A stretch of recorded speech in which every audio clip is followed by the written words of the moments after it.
लोकप्रतिनिधींनी लोकांचे प्रश्न मांडायचे असतात.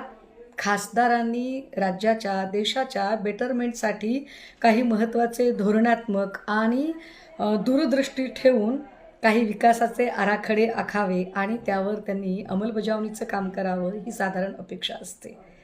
खासदार मेधा कुलकर्णी यांनी सदाशिव पेठेतला कुठला तरी हिरव्या रंगाचा कोपरा त्याला भगवा रंग देत त्याचं एक अत्यंत बालिश वाटणारं असा फोटो काढून ट्विट केला आहे. मेधाताई, धार्मिक क्षेत्रात कुणी काम करावं किंवा न करावं यावर काही बंधन असायचं कारणच नाही. त्यांनी ते केलंच पाहिजे.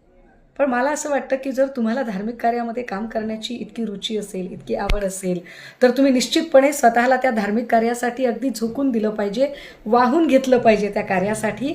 आणि मग खासदार, राजकारण या सगळ्या गोष्टी या अतिशय क्षुल्लक आहेत त्याच्यापुढे. दुसरा कोणीतरी खासदार होईल आणि तो राज्याचे आणि देशाचे प्रश्न मांडेल. तुम्ही धर्मासाठी काम केलं पाहिजे. आणि जर तुम्हाला वाटते की नाही तुम्ही खासदार आहात, तर खासदार म्हणून देशाचे प्रश्न मांडा. हा बालिशपणा थांबवा जरा.